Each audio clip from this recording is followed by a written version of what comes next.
to this, another episode of Frame and Reference. You're about to drop into a conversation between me, Kenny McMillan, and my guest, Joel Froome, ACS and NZCS, DP of the Yeti.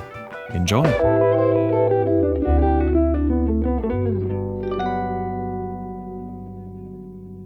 I've done a bit of docs, yeah. I hadn't done it, like I wasn't like trained in doc. I'd always been in narrative, and then I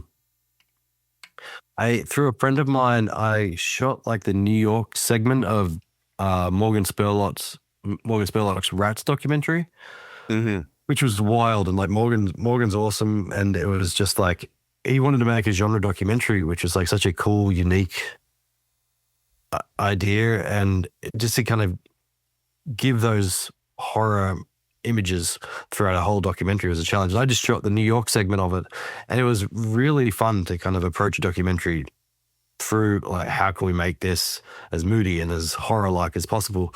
So through that, I did a film called I Am Human, which is a documentary that they hired me to do, basically to make it feel like a sci-fi documentary. So we shot like car anamorphics on the Alexa Mini, and it was just like, how do we make this a sci-fi film, even though we're dealing with real life people with real patients in hospitals? Like I had to film inside an active brain surgery for 7 hours. I had to wear like 3 fanny packs with like anamorphic lenses on because I was the only one allowed to be in there. And it's like, you drop anything, right. like if you drop anything on the floor, it's no longer sterile, and the brain surgery is over. I'm like, panicked, and then, No stress. yeah.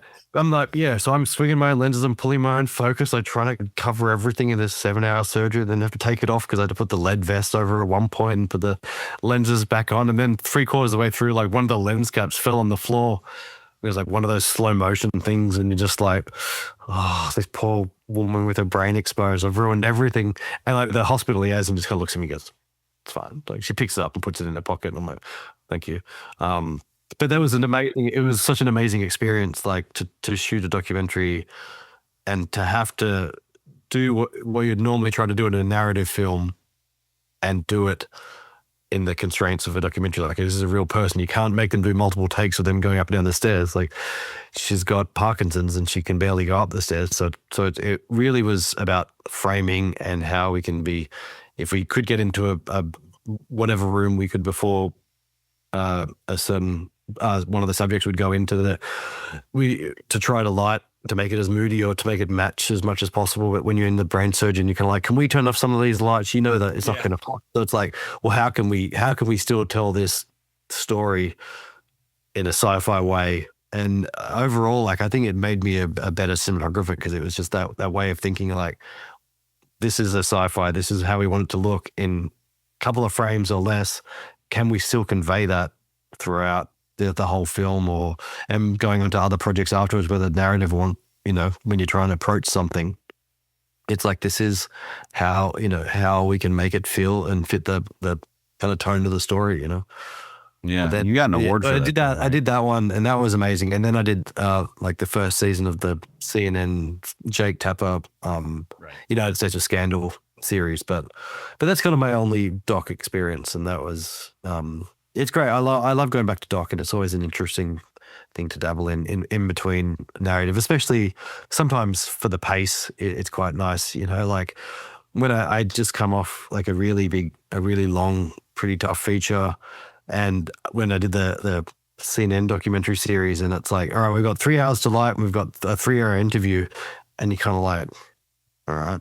And it was just, whether it just be me and my AC would set up the lights as well, and then you kind of like, okay, cool. And then you like sit in the chair, and whether it be 2 cameras or whatnot, and you'd kind of, all right, and just kind of, I just get to sit here and like watch the interview for 3 hours. Like, this is kind of nice, So yeah, it is nice to get into doc. I really love doing that in between, but yeah, mainly in the narrative world. Yeah.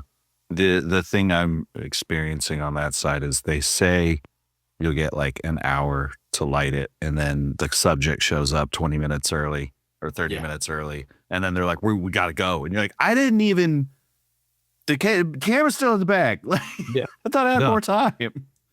Yeah, and I mean, I think that's one of those things that it's like it's one of the hardest things that happens when all of a sudden your time's cut in half. Like, you ready? I'm like, like, are you joking? They're like, no.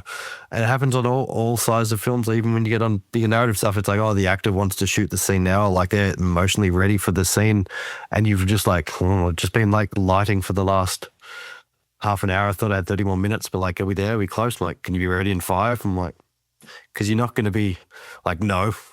Like, Right. you sometimes you gotta, I've said before, but I think a lot about cinematography is picking your battles. Like, is that extra half an hour on this particular scene um gonna make or break the overarching thing, or is like the actor being in the right headspace the most important thing? It's like, yeah, that's more important. So it's like, you definitely got to pick your battles. So I think yeah, documentary helps. Do you, so when you're doing setups on a narrative, then do you start with the big strokes first, like, you're 80% or you're 20% getting 80% of the way there kind of thing? Or are you, do you kind of just go with whatever's most efficient first? Or like, how do you plan, um, each shot from a like, scheduling position? Yeah, I'd usually try and start like with your key. Where's the main source? Like, whether, like, if it's something like on the Yeti, which I'm sure we'll get into, like, where when you're in a studio, is the key coming from outside or is it practicals, and start building up from that. So it's just like, where's the key? Start adding to it. But I'm not a cinematographer that really likes to tinker a ton in between setups. Like, if we do the wide, like, I love to kind of, you light the space and sort of let it be. And if it's not the most perfect thing for a close up, maybe if you can bring in a little something, but I like to just sort of light the space and try to be as flexible as possible, so you can kind of get in there. And when we go in for a tighter shot, it's kind of, it matches because it was the same setup as the wide. So like, I'm usually like to kind of just go in and keep the continuity there, instead of like, oh, sure, we can bring in a whole nother light source and stuff to get the perfect little ping. But sometimes it's like, I just, I like to just keep the consistency and keep a relatively small footprint on some of that stuff. So yeah, I'd say start with whatever the key sources are and sort of move on from there. Yeah. As you started talking, I was like, that was a dumbass question, honestly. Do you start with your key light? Nah. I start with a scratch light and see what happens. Yeah. Sometimes like, you just like, does this one work? You just flick the light switch and I'm like, yep, no, Yeah. better start with it. Honestly, now saying that too, though, like, wouldn't it be fun? No, maybe people would freak out. But I was just thinking, like, wouldn't it be fun if there was some kind of, like, I guess playground is the best word for it, but where you can just like flick lights on and off for a few hours and see what, you get that in pre-production when you're doing camera tests and stuff sometimes, but like, Sometimes, yeah. There's like software you can do it. It's not the same, No. like a consequence-free environment to just turn lights on and off and place some weird places for like a full day would be really valuable. It'd be really nice. Oh God. It's like on a stage, like that's what they should do with the empty stages here at like Universal and stuff. Right? Just set up like a lighting playground for people and rent it out. Yeah. Oh God, what a dream. That'd be so nice. I'm going to make some calls. Actually, time to look at, some tools. But I like to walk around with a margarita and just flick on light switches and exactly. Cinematography. You're like, huh? Yes, yeah, no, that's exactly what yeah. That's really good. Yeah. Oh, that'd be so nice. Yeah. I was looking at your website and I did notice that, credit to you, there is, not everything looks the same, obviously, but there's certainly kind of a signature that you seem to have with at least all the stuff on your portfolio. And I was wondering how your sort of not upbringing, mentoring. You had like some of the best in the business mentoring you. I was wondering how they shaped your look, or I guess not mentoring, but they with you. Yeah, I mean, I think that's one of the things, like when you enter the business and you start, when I first discovered cinematography, like right after high school, like you went back and like the first time I'd ever heard of cinematography was actually when I was in high school John Seal went to my high school many years before me, and he won his Oscar. And I remember that being like on the front page of the local paper, and like that's how I first heard of cinematography, and not that that meant anything at the time. And then years later, when I had done a course and discovered cinematography, that it clicked, and I was like, oh, that's right. There was a guy that went to my high school that did this. So I reached out to like the vice principal, and was like, do you have that guy's number, or do you have any way of getting to him? And not really knowing anything at the time, or how hard it is to speak to people, and but yeah, like Australia's just got such a wonderful group of cinematographers who've come out of there, and I was able to get in touch with John Seal back then and give me my first sort of advice into how to even think about starting in the industry. And so as I sort of started to study cinematography and learn and work on films, and yeah, it's like we had like Andrew Leslie taught us at film school a little bit, which is just amazing and very humbling, because I also remember it was one of our last courses before we graduated, and he's just such a funny guy. And we're like, so Andrew, like, what's it like out there where, the 6 or 7 of the cinematographers in the class that were about to graduate, like, what's it like out there? And he's like, I don't know, I'm unemployed. We're like, yep. Oh, great. That's really cool. But he was just, he went on to shoot the Hobbit films right after, and but that was just his way of being like, it's tough out there and whatnot. But I think there's a sort of humor and a down-to-earth nature in a lot of the Australian cinematographers that kind of came before me, that, you can reach out to them. As when I moved to the States in 2011, the former head of cinematography at the Australian Film School was able to put me in touch with the likes of Dean Sembler and these guys, and just to kind of ask them questions, which can be hard because it's like a completely different world. Like, they haven't tried to look for a job in decades, so, but they're just so friendly and so like open with their talents.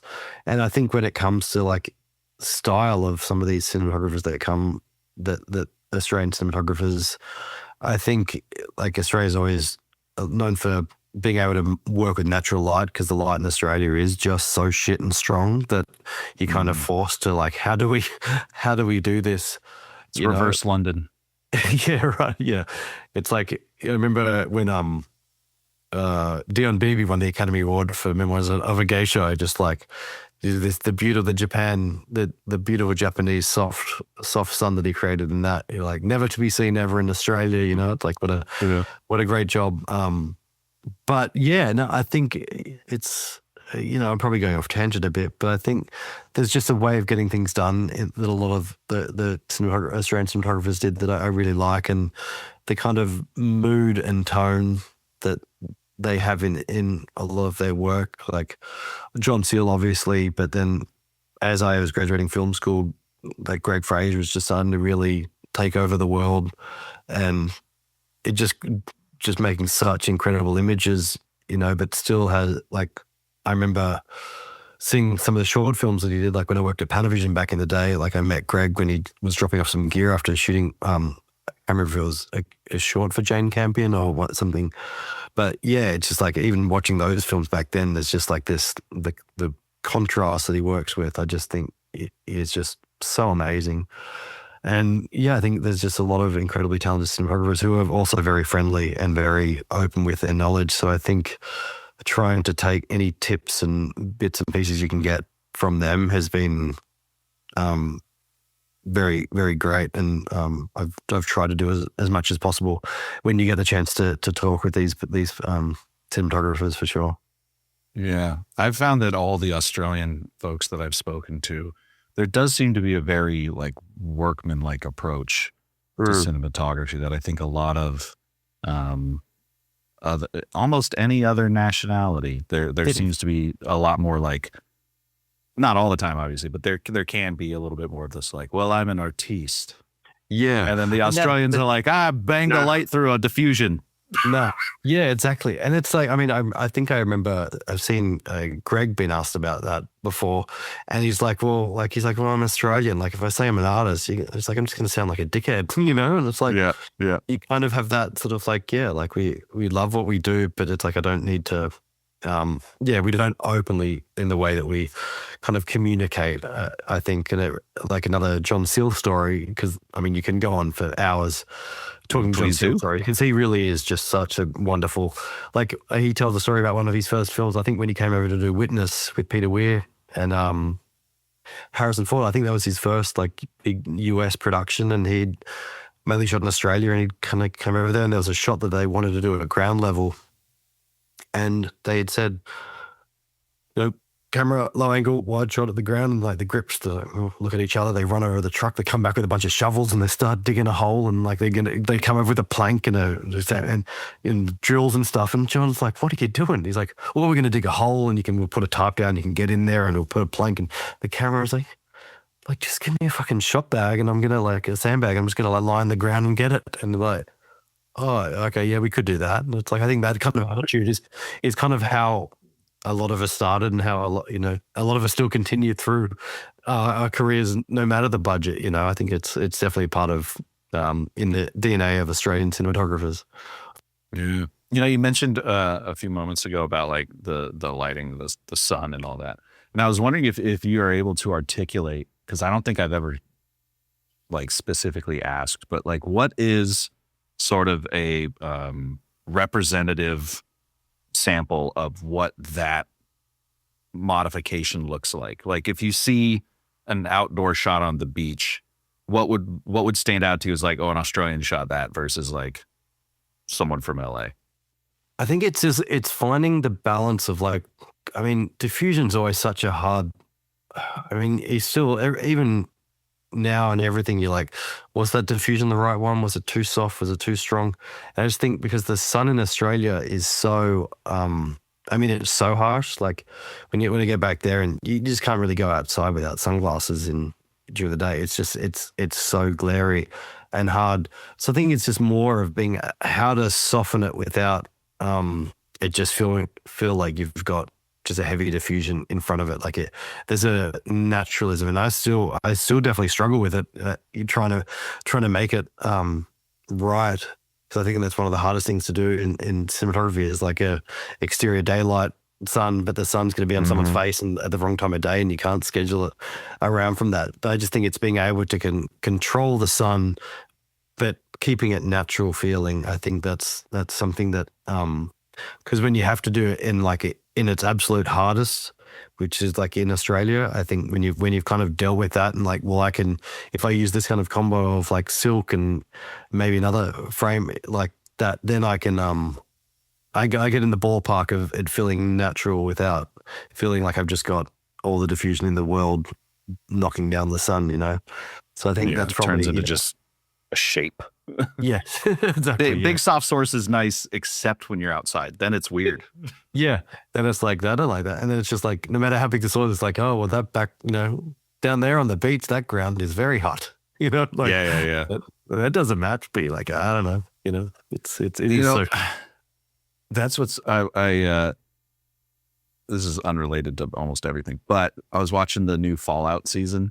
And there's a shot where Kumail Nanjiani's talking to one of the main characters, and they're outside in the desert, right? It's like supposed to be Vegas or New Vegas, and beating down sun. And then it cuts to a close up, and it's like clearly there's neg on the ground, there's neg on the side, there's neg on top. Like they put him in a little box, a little black box, and only let the sunlight come in from the side.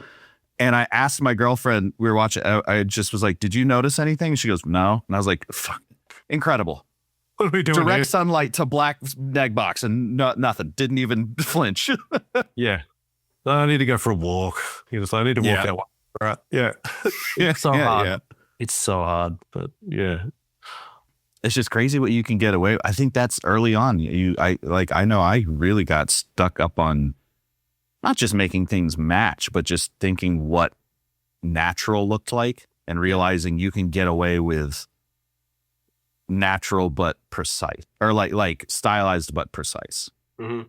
Like there's apparently, I guess what I'm getting at, and this is not a good thesis, but it's like you can overlight and that's bad. But if you take a shit ton away, no one flinches. Yeah. Extra contrast, everyone goes great. Yeah. Moody. Yeah. All right. It's like, what's the answer here to let's make it moodier, I guess. But yeah, Yeah. it's the constant struggle, you know. It's like I want Even to your make this beer feel like, doc even looked pretty moody. yeah. I mean, I always try to make it as slip it, you know, make it as mood where bring in mood. Like I love contrast. To me, that's what like it's like where you can that's where I love adding contrast in an image and just making an interesting image, no matter what it is. Even like the feature I did before, the Yeti, which is still in post, they're hopefully coming out later this year. That was like a coming of age film where we shot in an extremely hot Baltimore, DC area thing called The Upside of Unrequited. And it's based on a book, and it's really great. But it's like I had done quite a few horror films before then, so it's like, well, okay, this is a coming of age movie with like these late teens, early 20s. I can't like this like a horror movie, but it's like, you know, have a chat with the gaffer on that one. You're like, I don't want this to look like a Hallmark movie. He's like, oh, thank fuck, I was worried you were gonna, you know, not there's anything wrong with that for what they do, but it's like I just can't. I don't think I can do a very high key thing, and I'm always going to try and shape or bring in contrast in as much as I can kind of get away with. It still suits the tone of the film. Like I really don't try to have a stamp on anything. It's like, but as long as it's an interesting image to me, like and a contrast image, I'll keep trying to, you know, make it as contrasty, moody, and interesting and cool. Sorry, I'm just looking at notes. That reminds me of, very early on in the show, I had a guy named Fernando Arguelles on. Phenomenal guy, really nice. Run into him a bunch of times after. He's so kind. But he was on here to talk about this movie called The Princess Switch 3, which is like I don't think it's actually Hallmark, but it is that, right? And then I'm going through his history, and like the thing he shot right before that was Swamp Thing. And I was like, how did you make Swamp Thing? And then the director said, no, but I want him to shoot the Hallmark movie. Like, and, way to pivot. And he was great at both. They both looked phenomenal. And I was like, God, if only I can't do that.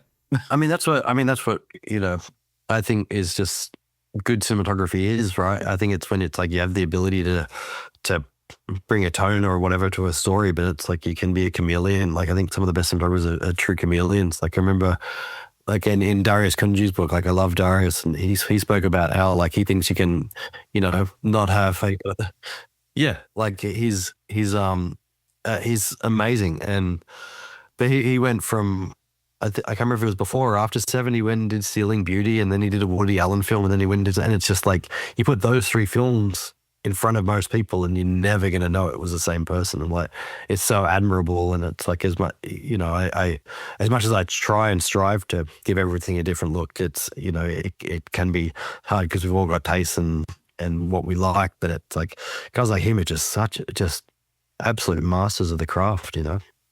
Yeah. Yeah. I actually just bought, now my brain's going in 3 places at once. I just bought the new Cinematographers, that book. Oh yeah, I've got it. I've got that. Yeah, you got one. So it's been on my like Amazon list for a while, and I was like, how is this thing not dropped from like $200?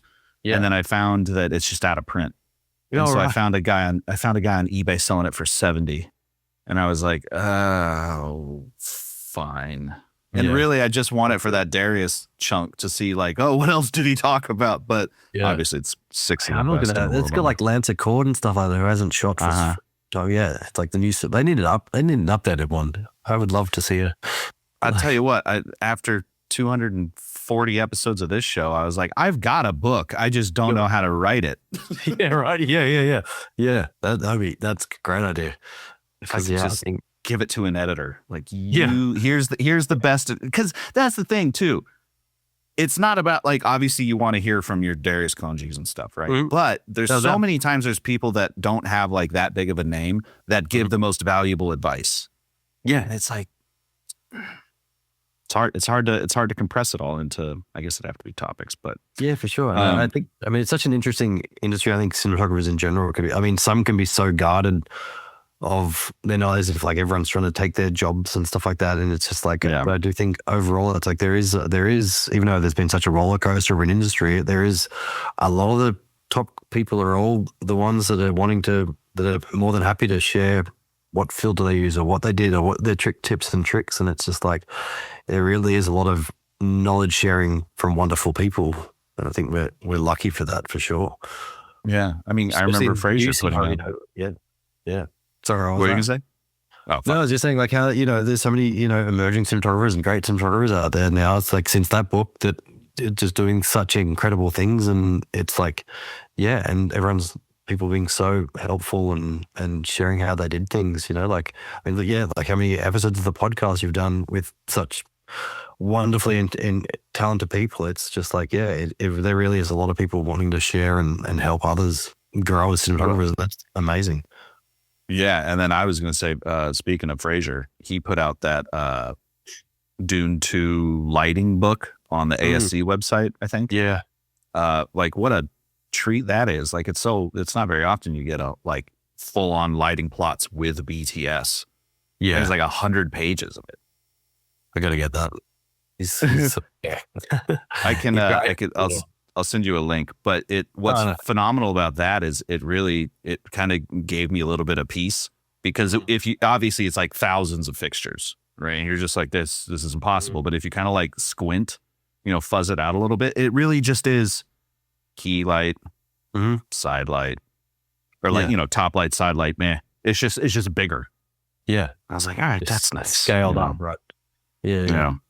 No, it's so true. I worked on years ago. I was in the camera department, like truck loader on Australia, and with Mandy Walker. The movie Australia, yeah. The movie Australia, yeah. And it's just like, and that was a wild challenge. Like speaking of like day exteriors, like Mandy's an absolute master of day exteriors, and then like they did the thing where they did the mediums and close-ups like on the studio and the wides out on the stage. But yeah, like I remember walking up to set and just being like, this is like so amazing. And it's just like, there's lights everywhere. And it's just this, I would never know how to approach something like this. And then, you go decades later and you kind of, a much scaled down version, like you understand the concepts and like where they were trying to expose for and where they're, and how they expose. It's like, I think it doesn't have to be the most intimidating thing in the world to want to achieve what some of these people achieve, Yeah. Well, and it's kind of related to what you were saying earlier about when we were talking about like, pivoting between like horror and Hallmark or whatever. It's like you said something along the lines of that you don't want to necessarily put a stamp on it, but there are things that you're comfortable with and like that's your taste. But also I think there's an element of safety, right? If you know it works, you're going to do that as opposed to like, oh, this is a new genre. Like, I think people like Darius are probably feel a little bit more, oh, this is a whole new thing. I guess I'm going to learn cinematography over again. At least that's the vibe I get from when he talks about stuff. He's like, I'm looking at new paintings. I'm looking at new books. I'm looking at new photos. I'm reinventing the wheel for myself. Yeah. Exactly right. And yeah, you try and like, I think I'm at a stage now where I've done, I don't even know, 5 horror films now, maybe 4 or 5 horror films. And it is something, it's like, interior night horror. You're like, okay, like how do we do this and not be I don't want to have the exact same tone and the exact same, but we do have like just how dark is dark. Like how do you do moonlight? Changes from project to project. So it is a internal challenge. And I guess as you get to their level and that kind of experience, it's like, how can you make it feel like a completely different looking film from something you've done previously? And I think that has been a fun challenge as I've done a number of different horror films to try to make them all seem quite different from each other. But there's definitely, tendencies that you bring that you're like, I still like that kind of colored moonlight, or that like a silver moonlight suits this more than I don't want to do a extremely blue moonlight or something like that. Even though you could do something like that and it looked completely different than the previous film. You're like, oh, not today, not on this one. Watching when this episode comes out, the movie will be available online, but it isn't right now. So I have not seen it. But Bro, that happens a lot at like South by and stuff. They'll be like, "Do you want to interview this person who's got the film at South?" I'm like, "Yeah, send me a screener." And they're like, "No." Like, what do you Yeah, want me to do then? I've heard screeners Um, are like so hard to get. It's like you can come to a certain city and come to a screening here, maybe, or you're like, that's. Lucky thing about living in LA is they do tend to Mhm. have it somewhere. There's going to be one somewhere, so Yeah. that is nice. But watching the trailer for it, there's something that I thought that was kind of fun. And I don't know if which came first, the chicken or the egg, but the sort of fonts and graphics and stuff that they use to package the trailer was really felt well done. really well done, but also the way that you shot it does feel kind of graphic in that way. That I thought was like the two were married really well. Did you guys go into shooting it assuming you were kind of aiming for that pulp look, or was that just the art department getting excited? I mean, I think, Or not art department, but graphics, yeah. I mean, no, we had a very particular look in mind of how we wanted to shoot it. I mean, when I kind of randomly got a call from the line producer who, asked if I was interested, and, they sent over the script. And when I interviewed with the producers and directors and stuff, I think I got the script like that morning or the night before. So I didn't have a ton of time to process it all. But it was just like, for me, it's just such a sort of throwback to old classics and stuff like that. So it's like, I kind of just thought of like, I need to find a way to pitch how I think like my initial vision of the film is without getting a full chance to speak to the directors, or whether it's what they want. And the way I pitched it was, I think The Thing, shot by Robert Richardson for the interiors, with way less money and definitely less talent, because I'm not going to try and compare myself with Robert Richardson, It's like, I'm not kidding myself, but it's like, but that's kind of how I picture it. And I think with the directors, they've resonated to them. It's like, yeah, it's a throw, like films like The Thing. It's like these classic horror, with their anamorphic, but set with the kind of color to them that is a bit of a throwback. And so that's kind of how we kind of the initial look that I pitched them. But down the road, when like between the final look of the film and the like of the trailer, it's not that the main thing is really just like grain balancing and stuff. Like, I try to shoot where it's like, we can show some stills to some people if you need to be like, this is what we're doing, and be like, oh, we don't have to put a big disclaimer down the bottom saying not graded. It's going to be a big different looking film. Like, I think the main things is just like, the grain, and obviously we tweaked a lot when we went into post, but it was not too dissimilar. So I think they had quite a lot of time even before we were finished with the color on it to kind of plan how they were going to market it and how they did that. But yeah, no, I thought in the trailer they did such a good job with the graphics and just matching the overall tone of everything. It was really cool. So you said the line producer called you randomly. How did they come around to you? Well, how'd they find you? Well, they found me through the rental house. See, I as I mentioned, it might have been before we started, but I live in Buffalo, which is, again, not where Australians have naturally found. It's not our natural habitat. I'm freezing. I need to go for a swim, and it's just like, So I live in Buffalo. Moved up here like a decade or so ago, but I've never worked up in Buffalo, really. I've always traveled elsewhere for work. I've just never gotten into the Buffalo scene. I've done a few small projects here and there that might have never finished or whatnot. But there was one I was going to do, and I met the rental house up here, Expressway. We're great. I know Ben, who works at Expressway, and he had spoken to the line producer. So I think when chatting with the line producer, when they're talking about, there's this film coming to town, but I think they really want to hire a local cinematographer. So it's like, and they're like, oh, cool. I don't think they realized it was in Buffalo. Like, I think it says it on my website, but they just wasn't known for being a Buffalo-based cinematographer. So so luckily, the guys at the rental house passed my name on to the line producer to put me forward to get me an interview for the shoot. So that was very kind of out of nowhere and fun. Yeah. The relationship with the rental house is so important. Mhm. I was so lucky for a decade to have a rental house right next to my house called Stray Angel. I've heard of them. Yeah, I heard of it. Yeah. And they just closed Really? recently. And it sucks for me because if I want to rent any, like it was the classic, like you're friends with them long enough, if I only need a couple things, they're not going to make me go sign a whole, um, Mhm. sign away my You life send to me some insurance all the company. insurance, like, yeah.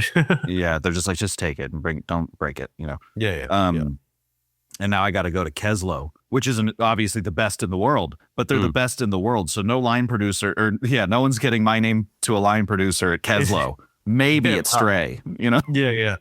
No, I guess I was very, very lucky with that, but it's, yeah, it's so tough. Like you develop relationships with these rental houses and it was also like developing the look of the film. Like we knew we wanted the director, we really wanted to shoot anamorphic, but we're shooting on the LF because we really needed to have narrow depth of field because the soundstage that we shot in, the whole thing's shot on the stage and it's like, it's not very big. And we knew like a brilliant production designer could only build 18 or 20 trees or something like that. So we knew we had to have fall off. Like we just couldn't afford to see the wall that's a foot next to the tree, or like the production designer building another set at the other end of the studio.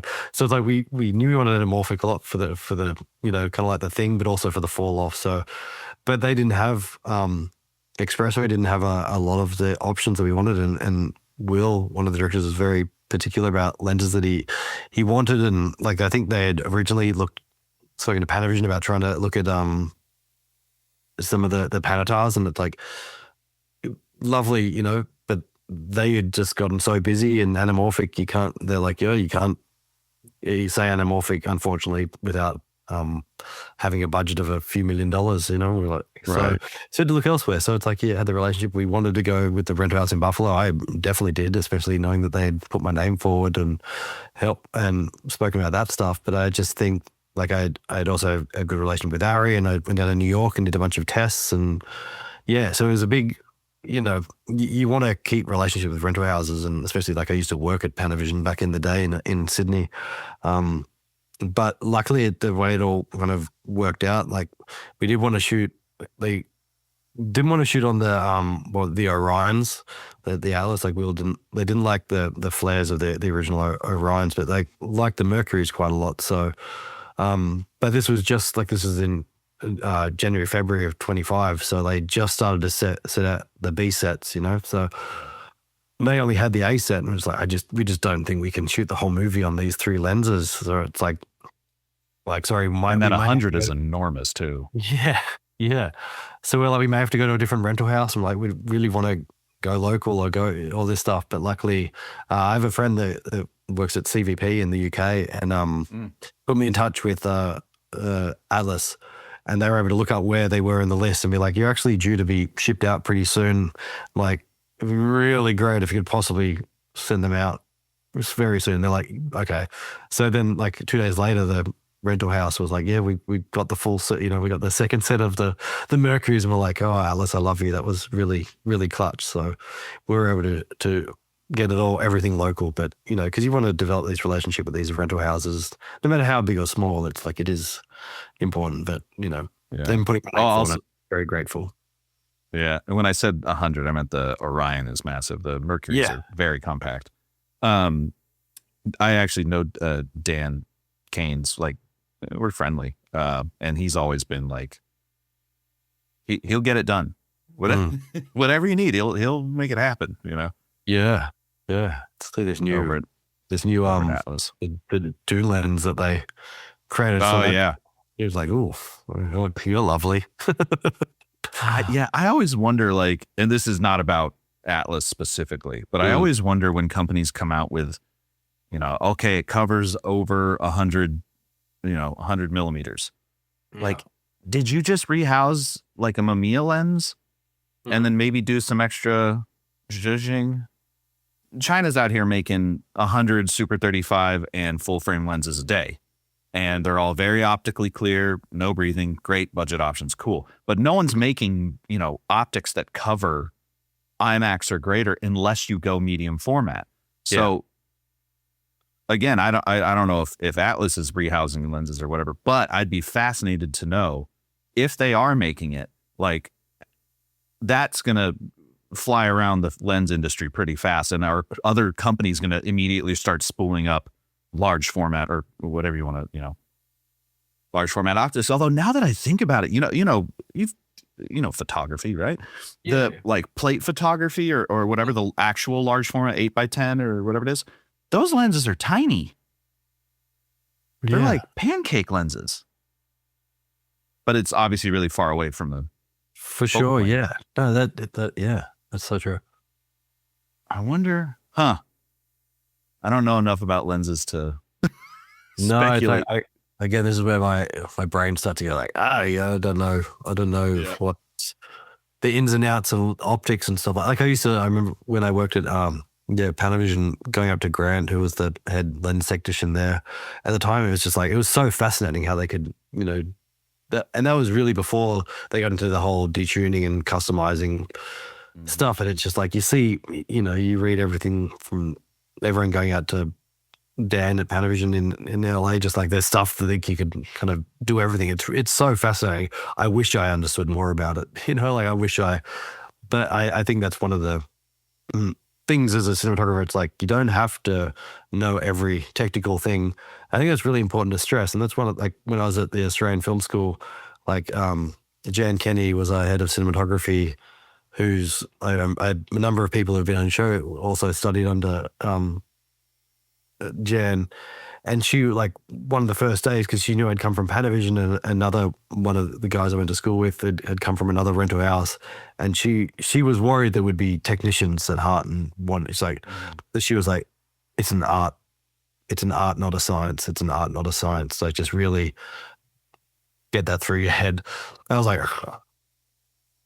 I'm fine. That's great. That's better for me, So it's like, my brain is not the most technical, like some people. So I think it's I think it's important for people to understand that they, it isn't art more than a science. But obviously having understanding of this stuff is great. But when you do find your limits of technology and stuff, there are other smart people to be able to help you along the way. And if you're trying to get like, there was a film I was doing years ago, and a couple of years ago, and we were getting some custom tunings done at Ari, and it was amazing, because it's just like, it was all like, I talked to them in tone and talked to them about how, like, the feeling and your like shadows and that kind of stuff, and it wasn't, I didn't have to go in there and tell them exactly about technical stuff, because that's their job, like, they are incredible technicians. So I was able to, and that really put me at ease a lot, because I was able to just kind of just talk in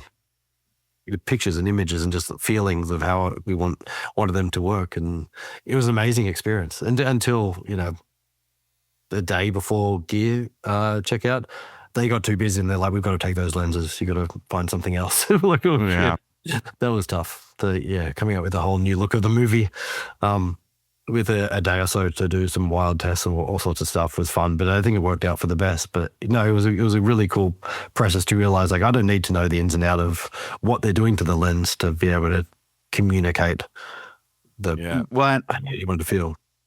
I think too, the only, like, technical stuff you have to know is I guess, like, the rules around the edges. What actually is underexposed or clipped, like what's the close focus on this lens if you have a call for, like, do I need a diopter, that kind of shit. But I answer a lot of camera questions of the students. I just put up a video talking about how, like, basically about the zone system. And I was like, you don't need a fancy new camera with dual base ISO. You just need to understand where you're placing your exposure. And, like, the second question was, but which camera should I buy? Because I want and I'm like, did you watch the thing, or did you just see me post it and then go ask the question anyway? Well, you can get away with so much. Seconds, like, yeah. No, and I think, like, for me, I remember, like, when I was at film school, about halfway through the the year the Red One came out, and the Yep. school was just like, everything from here on out is on this. And we'd been shooting all of Oh, our lucky exercises. man. Yeah, like all of our exercises have been, 16 and 35 and film. And I'd come from shooting film. I shot my application for the film school on 35 when I asked the camera assistants that came in from a job to have their short ends and get a camera from Panavision for the weekend and just shoot a little thing. So like my knowledge was purely film, and it was just like, so, but then all of a sudden for them to be like, this is the Red One, we're shooting everything on this. All of a sudden I saw buttons and chaos, and people started like, I didn't even really know ProRes or any of these like codecs. So I didn't really know codecs because I'd never experienced it before. But some of the guys in my class were talking about it. I'm just like, oh shit, like I'm feel lost already. But then I just realized like, no, you just approach it all. Like if you approach it as you would approach shooting film, this is like where your exposure is, that, you meet, like I still use a meter, I still use a contrast viewer just because I love the process of that. And it's like, if you're able to, approach shooting digital, especially in the early days as a film camera, and still now, it's like, you're going to be okay. If you understand where your exposure's at, you'll be okay. And, and light to your eye and meter, and don't really worry what's going on until you step behind the monitor. Because I see, like I taught a course once, and there was like one of the kids, they were doing a scene, they're lighting the scene, they like, I was asking them, are you ready to shoot? And they're like, yep. And they looked at the monitor and it was 2-3 stops overexposed, and they're like, oh, and they just went and, set the stop. It's like, yeah, but like, how did you get there? I think there's a lot of people that skip that step of like, just because you can see a accurate image on the monitor or as close, like, how did you get there? I think, as long as you sort of understand exposure and that kind of stuff. For me anyway, that's been my kind of saving grace, surviving like technical. I'm still a light meter person as well. And also, honestly, for speed, right? Because I don't have to get the camera and the monitor and everything up before I start lighting, because again, I'm doing it on my damn self. But B, it's selfish, but because there's no monitor, I'm lighting, and the questions, hey, is this going to look? Yeah. Versus them chimping the monitor and going, hey, what about this? Like, it's not ready. Yeah. No, exactly. And it's also like, it's one of those things, like sometimes your days can just be so intense. Like the amount of times I've, I hope, if any directors are watching this I've worked with, like, but sometimes like, I just want a moment of zen. Like, yeah. It's a question. And it's just like, I'm just going to walk out in the middle of the set. I'm going to get my meter out and just like do this for like a minute. Yep. Just to have a bit of quiet. And no one's asking, because no one's going to come, oh, join you. I'm just like, yeah. It's like, I just want a moment of zen. It's like, it's really great. Like, sometimes you have to just take that moment of, no one's going to talk to me for this 1 minute while I process my thoughts, because sometimes it can just get so overwhelming when your days are so hectic, especially like on indie films and the schedules are nuts. It's like, you need time to process sometimes that we don't get. Yeah. Well, there's that sort of classic Roger Deakins story where he's talking, I can't remember what film he's talking about, but he didn't know what to do. So he just went to the camera and put his eye in the piece and just panicked for a while. and what's funny is great, but also I remember I think it was like the Alexa XT or whatever. It was whenever the Alexa made the actual glass, like ground glass viewfinder for the Alexa. They built that for Roger. Not because of that story, but because he wanted it. And then for a while there, it was an option that you could rent because they made a handful of them, I guess. But I was like, it's funny to think of like his little panic tube. They built it just for him. It's panic tube. Trademark. Yeah. It's like every cinematographer needs a panic tube in the kit, 100%. I did want to ask though, because I know obviously what a gaffer's glass is, but I was introduced recently to the like contrast glass or whatever. And by introduced, I mean I saw it. I thought it was a gaffer thing, but how are you using that? Like, what is that? How is it just an ND filter? It's just, it's a certain, like I had the Tiffin, up until recently, it's like there was a Tiffin 1 and a 2, and that was a certain amount of, it's like, I think the 1 was below 400 ASA and the 2 was above 400 ASA. And it's just like, you put it over your eye for a second, and it just kind of shows your relationship of your shadows and highlights. And it's just like, you don't hold on your eye for long because you don't want your eye to adjust to it. So it's just a really like having, like how I said, like I love contrast and just being like throughout an image, creating a contrasty image all around.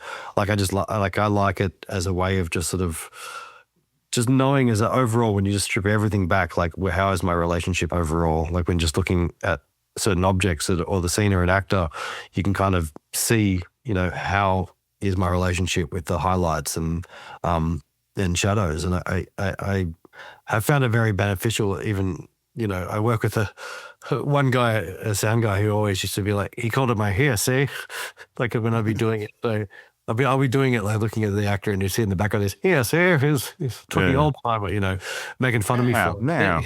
yeah. So I'm solving a crime, But no, it's an old tool that I just find like I like to, you can look at a monitor and you can look at through the viewfinder, but it's like, it's a stripped back, borderline sort of black and white feeling thing of just like, these are my highlights, these are my shadows.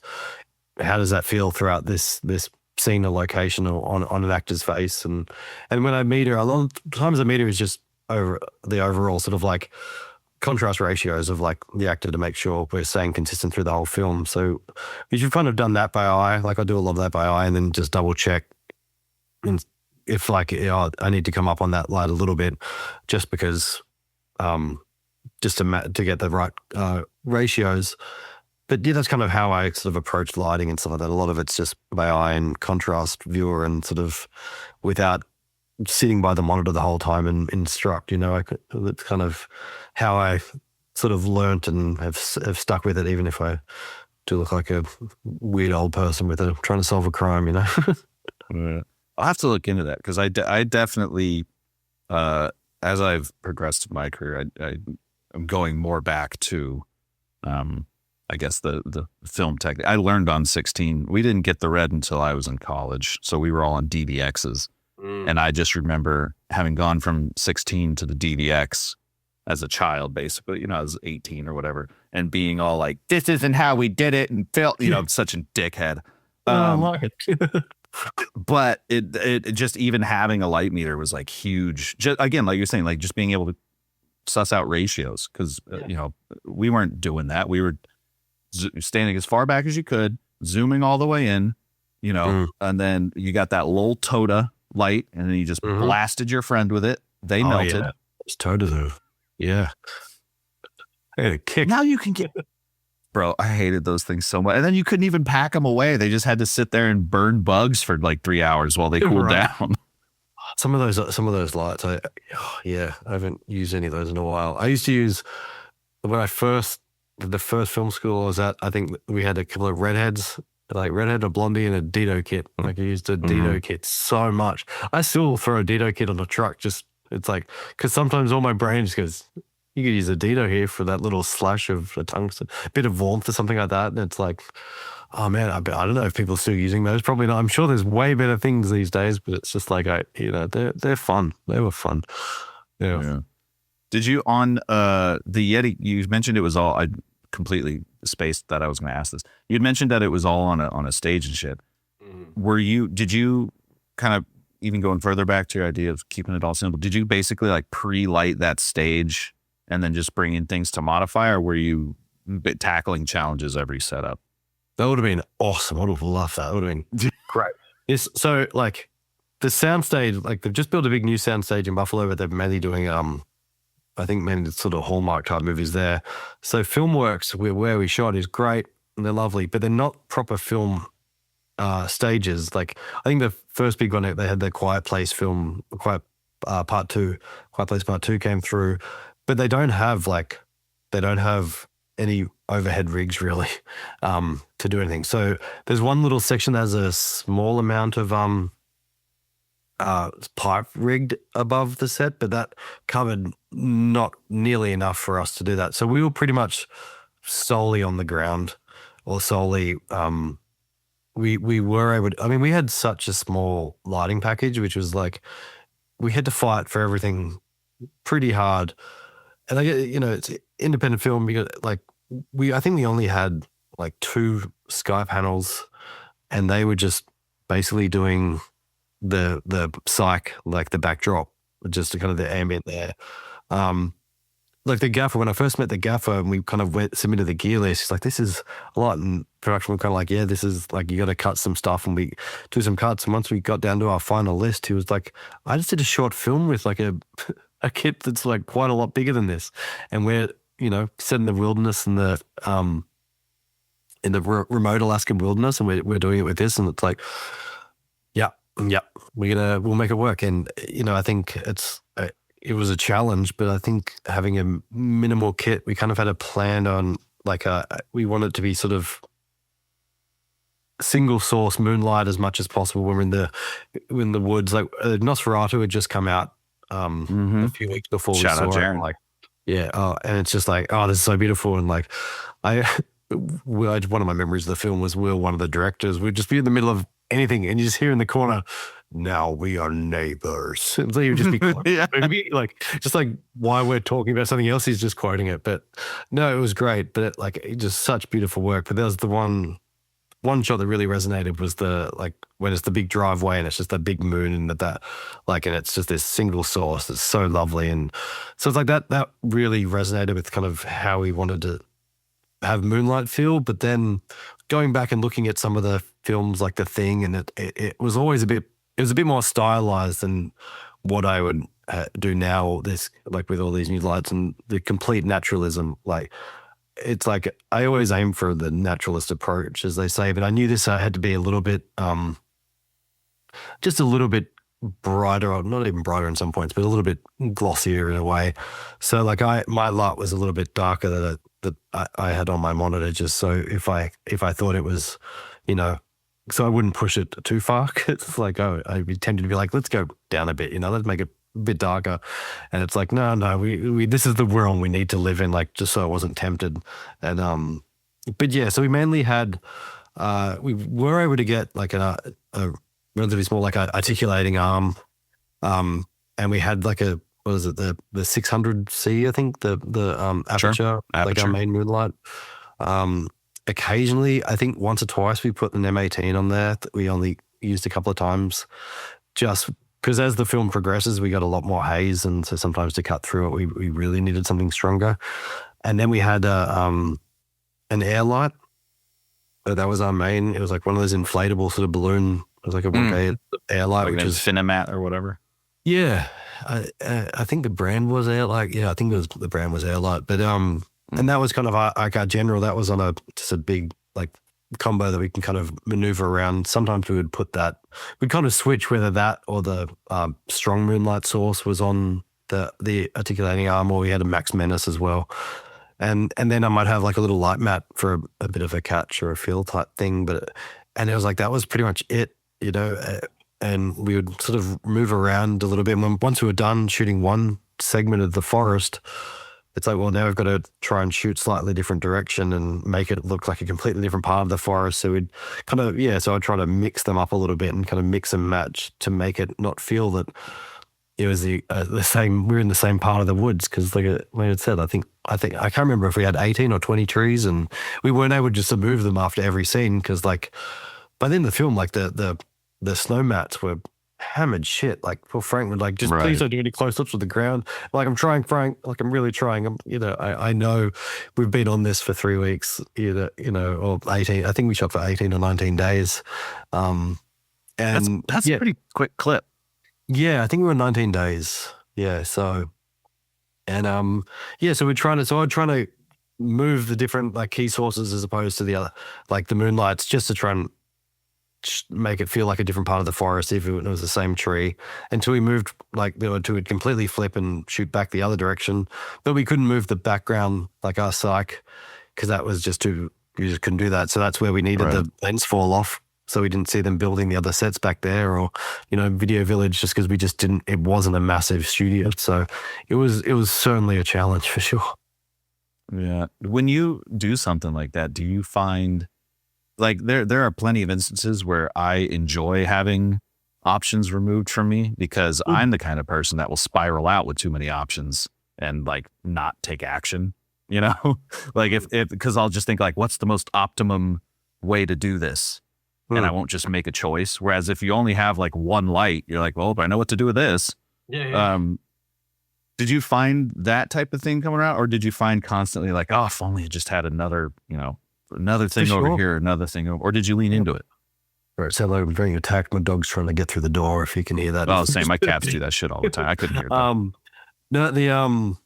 No, I like them. Like, I mean, don't want to say like I like the many ones of having a small kid, but it's like when I broke it down and spoke to the governor about what we could do with and what like the budget let us do, it's like, yeah, if we had have had a ton more lights, I don't think I would have done it differently, because it's like when you sat back and looked at it, being like, we need this to be dark because we don't have a fall off. It's like that's what we're gonna do, and what's adding more lights going to do for that? Like I'm put a bunch of lights in, I'm going to put an ND in. It's like, so it's like I didn't really need it. So it's like having that stripped back. But I've always kind of liked really trying to not have a massive kit for everything. Like I've found that, and for young cinematographers, it's like if you get, if you're pitching for a job, or if you can speak to someone about a job, if you know what you can use on a job and say you don't need to get the 5-ton truck, you can get a van, like that's great. And production are going to be like, oh, they just say that's saved us a good amount of money. Like I can, that's great. And to be honest, that's kind of how you can get more jobs, is when you can be good and fast and save production money. Like that wasn't, going back to a John Seal story again. He told us that when they were shooting Poseidon, I think it was, they budgeted like a week to shoot this scene of them running through the sinking boat, and he was just like, a week. Nah, they cut a hole in that wall, cut a hole in that wall, cut a hole in that wall, give us some waterproof kinos, and they threw them in there, and they shot it in like a day and a half. And they were like, and he's like, I'll never have to ask for a job again, because it's like I just saved them all. And it's like you've got to understand that it's like the boat was sinking and it's fast cut, quick stuff, and it's like, is it perfect? No, but is it efficient and does it work? Yes. And did it help production be able to keep moving and not go over budget and any of that stuff? Like it was, so I feel like doing that, like there was a job I did in Louisiana years ago that the director would previously, like the budget fell apart because I think they needed the DP they worked with before needed like 2 full trucks, and it's like, okay. And we're doing it was like a period film, pretty similar style. And like my package could fit in a trunk of a car, It was like, we don't need a ton of stuff. Mine's in that case. Yeah. Right. So it's like, I like middle, I think you can do it. You can do a lot with little. And I think even as budgets get better, it doesn't hurt. Like I would rather, if I had to fight, I knew if I had to fight for more lighting, we would never get the articulating crane that was just for speed was so necessary. And it's just like I said, like pick your battles. And like to me, I knew we could get by with, as long as we had a good soft moon source, a few options for harder moonlight, and a few fill, and just your general lights. Like I knew would be okay to get it done and to sell the illusion of our forest to make it the right tone without being like, shit, I wish I had, more lights. But I mean, we did have to get, like when we did switch to, later in the film, it switches to be like, the directors really wanted it to lose moonlight. Like once we get close to the end, it becomes like these big flames. And then it just like they sent a reference there was like from The Revenant. There was a shot in The Revenant where it was just like blackness and all it was just like the flames. And it's like that's what they wanted the tone shift to be at a certain, once they light these big flames when they're almost about to kind of catch the Yeti or whatnot. So it's like, well, it's like I find flames are always so tricky with LEDs. Like I think it's getting better and better, but it's one of those constant battles. And I'm sure it never looks realistic. Exactly. So like I want it bare minimum, like their LEDs to be just ever so slight ambient, so, and that was another thing I'd done before, and I think I read in American Cinematographer or heard so that Johan Blaschke had done in Nosferatu. Like just asked for a mirror board, get mirror boards so I could put like that, so it's just a hard mirror source, and like because we did have the flame bars there and stuff like that, so I could put a flame relatively close to where I was at and get the mirror to be our big extending, to use that to extend our firelight, to use real firelight, because it's like you can't beat the real thing. So it's like just being sort of resourceful. But that was one of the things I could ask, like can we get some mirror boards, please? And production were like, no, we can't. And it's like, they asked the rental house, like, we'll throw this one in, thank you. And it's like, thank you very much. We appreciate it, So it's just finding the battles, especially when you don't have an endless budget of where you want to put the money in. I think, it comes with experience, but I do think, making smart decisions on being able to work with less is definitely beneficial to being able to get yeses on the lenses you want, or all that kind of stuff. Because it's all, it's kind of all correlated, Yeah. The one hard lesson I had to learn was, I was in the mode of wanting to save money, exactly like you said, because then that means I get hired again. And, I'm bringing all my own equipment for the most part, but we did need to rent stuff. And it was like 2 gigs in a row that were just killing me, because I didn't have enough support. I'm hand holding everything basically whenever we're on the move, big heavy rigs, didn't have the right amount of lights. And my producer, who's a friend of mine, pulled me aside and he's like, you can ask for stuff. I was like, what do you mean? Oh, I fucked this up on a feature too. I didn't ask for enough I was a second unit on a feature, and I didn't realize that I was allowed to ask for stuff. That's funny. Yeah. I need an easy rig. You can say that. Like, yes, save production money, but you can say, I need an easy rig. And 9 times out of 10, they'll be like, why? And you go, because if you want the shot to be steady for 3 hours, I need help. And they'll be like, okay.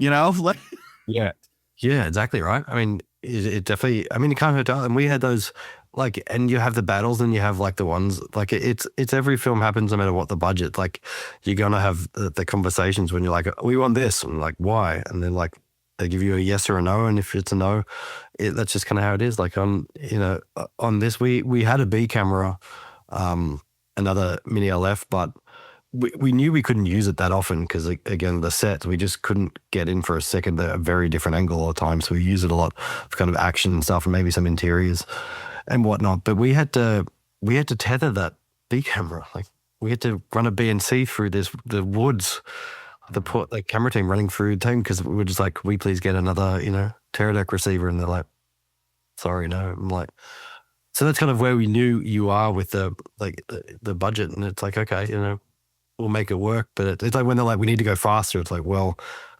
if we really need to go faster, we really need the Teradek. And if you're saying no to that, that's like, all these decisions, like, I'm not asking it for it to sit on my car and have fun with it. Like you do want these things to help everyone's lives, be easier. But it was one of those things. Like we had to tether B camera, and it was a challenge. When they got a Yeti and stilts and all these trees and whatnot, it was definitely a challenge. But it's like, you just gotta you pick your battles. Yeah, it's all of them, or many of them. Yeah, it's the good. What is it? The good fast cheat triangle. You're allowed to pick 2. Yeah. And just slide around on that, No, right. Yeah. Honestly, thinking, like, it is kind of a joke, but like thinking about that little triangle has helped me formulate arguments for when I do need something, or where we, because exactly like you're saying, you're like, I know we don't have a budget, but if we get the Teradek, we can work a lot faster, maybe hack a day off the schedule, and that'll save us that money. And then they go, oh, okay. All right, cool. Yeah. If that's the conversation, I made that conversation, but yeah, it's a nice thing to think about. But yeah, and then they were the production really wanted a B camera the whole time, because they wanted us to be able to shoot 2 camera, and we were like, it's going to be impossible to shoot, definitely to shoot 2 cameras all the time, because we just don't have those angles in as it is. But it's also like, if everything's tight and you're trying to balance everything, you're trying to be smart with, crew, and they're like, what, how many crew we have. But then I had to figure out, well, if you want a B camera the whole time, like, we're not going to have a whole second camera team sitting around until we can use this. But so it's like, Aaron Getty, my first AC on it, who I've worked with a bunch, is awesome. But like, occasionally he turns the table and makes me shoot music videos that he directs sometimes, just for a bit of fun. So there's another focus puller I'd work with on his little projects for a bit of fun. And you can pull focus, but Aaron was like, let's get Tristan on as second SC. So we know, like, I had faith in him. So when we do get that camera out, we can bump up the second AC to be first AC on that without having to have a whole nother camera team. And we had a second Caroline who could just kind of service both cameras in that aspect. So it's because it's like, well, we just, I know we want a second camera. It'd be great to have a whole second camera if we could, but we can't. And it's just like we don't want to put money in the wrong places. So I think it's, it's just important to kind of, I don't know, figure out where you can, what are the most important sort of places to put your, energy and in those conversations. Yeah. 100% agree. And it just sucks that it took me this long to figure out how to have them. Right. Yeah. But yeah, I spent 10 years doing mostly corporate stuff and music videos where I was doing all the work. So I didn't have conversations to have, so it is what it is. Well, I really appreciate you taking the time to chat with me. I'm again, when this comes out, people will have seen the film, but I'm excited to watch it next week. Yeah. No, well, if you have any questions, even out, just shoot us a message. It was fun. It was a challenge to do, and got to give. I mean, the cast are great. It was a really fun, phenomenal cast. Yeah. Holy hell! And it's also, I got to give a special shout out to Jim Cummings, who's indie legend, just such a legend. But he would do some shots, and he would have his flashlight, and you just kind of ping the lens, and afterward he would just wink at me. It's like thanks, Jim. You got some really nice flares for me. It was like, oh yeah, like he was fantastic. No, just such a great cast, and like William Sadler, it's and Corbin Berenson and Brittany Allen, who's just been in the pit recently. Yeah, it's and everyone else. It was a really, really cool cast and a fun challenge, and it's a good old throwback to how movies used to be, all practical Yetis and creatures, and yeah, it's fun when you get to. Even if you don't have a budget, it's fun when you do get to make it. Yeah. It had to feel good. Oh, exactly. Yeah. It did feel good to get out of the smoke, though. We were in that hay. I was finding fake snow in my jeans and my shoes for months afterwards. It's like, because it's all fake snow. It's all like little bits of plastic and all sorts. Yeah, it was great, but I'm sure it wasn't great for the health. Well, it was nice to get outside once we wrapped, for sure. The lungs are cooked, but the heart is full. Exactly. But we did it. We did it. Awesome, man. Well, I'll definitely stay in touch, and love to have you back next time you got something else to yap about. Yeah, man, appreciate it. Yeah, thank you so much for having me. Like I said, love your work, and it's been a pleasure to be here. Appreciate it. All right, take care, man. See you, mate. All the best. Frame and Reference is an Owlbot production, produced and edited by me, Kenny McMillan. If you'd like to support the podcast directly, you can do so by going to frameandrefpod.com and clicking on the Patreon button. It's always appreciated, and as always, thanks for listening.